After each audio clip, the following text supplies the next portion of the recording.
Because what is one of the things that have shifted within this story? Think about it for a minute, because I'm not simply talking about the year of the car changing. I'm not talking about the stories coming out that said the house was the target, then Xana and Ethan were the target, then Maddie was the target, or then Kaylee was the target. I'm talking about the timeline. And you mentioned this argument right now over the penalty.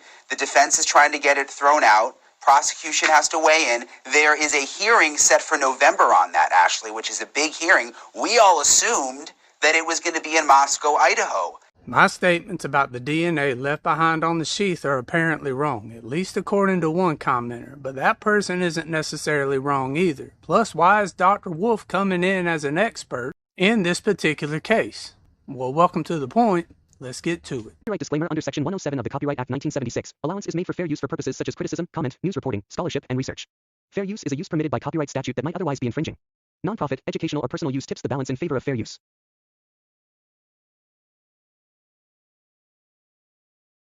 Everything said here is alleged. Please do your own research, form your own opinion, and let me know that opinion, because this is an open discussion channel where we try to be fair. And if more fair coverage in this story and others is something you're lacking, subscribe to this channel and hit that like button down below. Because it's no secret the Gonzalez family wasn't happy with JJ. Well, I wasn't expecting it. The judge also said he wants off the case. That is something that the family is actually happy about. They were not pleased with the judge. We can course correct. We can get this fixed. We can get the right guy in the right chair, and we can go from there. This isn't the end. This isn't the end of the road. This is not over.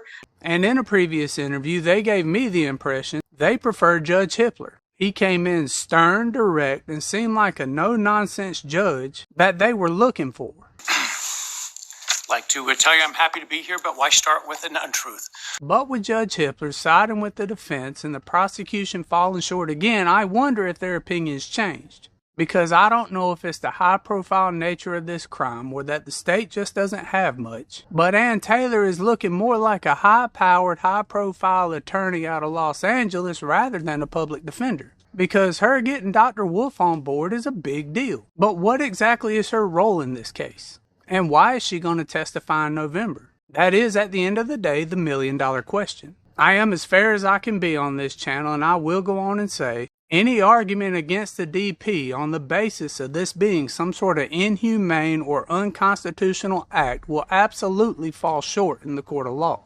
And I'm talking legality, not morality. And those types of arguments wouldn't have a whole lot to do with a forensic pathologist anyways. At least I don't personally think so, and you can feel free to disagree at any time. But to understand where I'm going in this video, you need to understand where I'm coming from. The state made the argument very early on they are seeking the DP in this case because of the brutal and violent nature of this attack. They said something to the effect of Bryan Kohberger having the propensity to commit passings, and if he was let free, he would do this stuff again. So if the defense wants to remove the DP off the table right now, wouldn't they have to start attacking certain aspects of this story? I'm just speculating here, of course, but they almost need to, right now, at this very moment, cast doubt in as many areas as possible. And with that doubt, make the case that the DP is unwarranted in this scenario. Or since we have so many obvious holes or errors, this case simply doesn't meet the qualifications required to ask for the DP. Which is where Dr. Wolf can step in. Because what is one of the things that have shifted within this story? Think about it for a minute, because I'm not simply talking about the year of the car changing. I'm not talking about the stories coming out that said the house was the target, then Xana and Ethan were the target, then Maddie was the target, or then Kaylee was the target. I'm talking about the timeline. Because what I remember, and you can correct me if I'm wrong, very early on it was the time of the attack was somewhere between 2 or 3. Then it shifted between 3 and 4. And now it's somewhere in between 4 and 4:30 plus or minus a few minutes.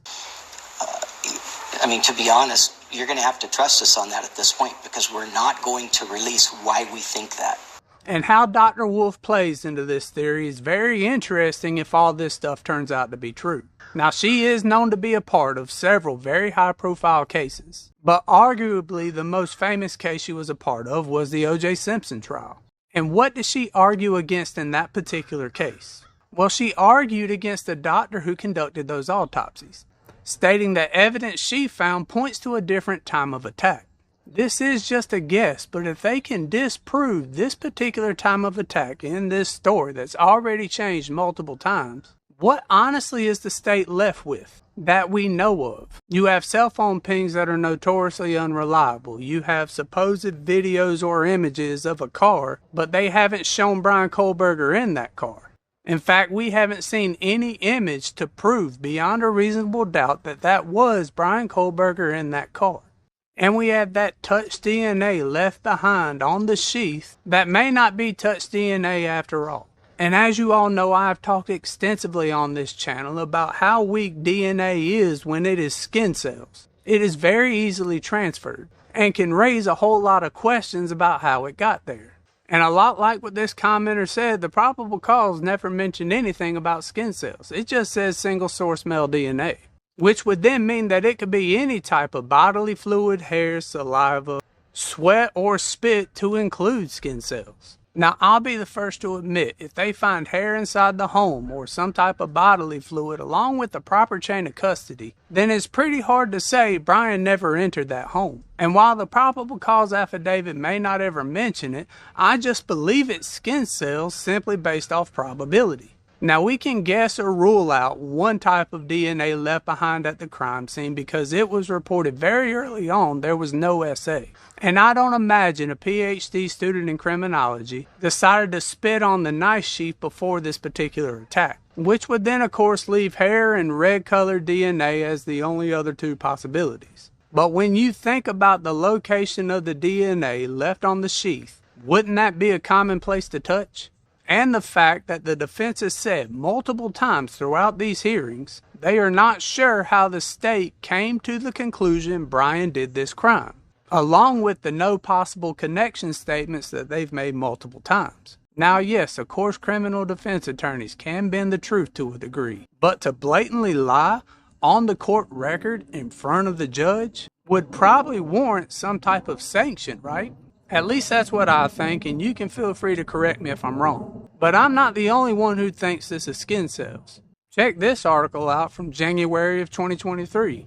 The first break in the case came as police began searching for a white Hyundai Elantra. The car, along with forensic evidence, led to Kohberger's arrest. Moore said technology has increased in sensitivity over the years, allowing investigators to recover DNA even in the absence of bodily DNA. Kohberger's DNA could have been left at the scene in a number of ways, she said, including shed skin cells or hair. So, Mr. Anonymous Commenter, I agree the probable cause affidavit says none of this. And if it's hair or some other type of DNA, that would certainly make things harder to argue against in court. But it's a snap on a buckle.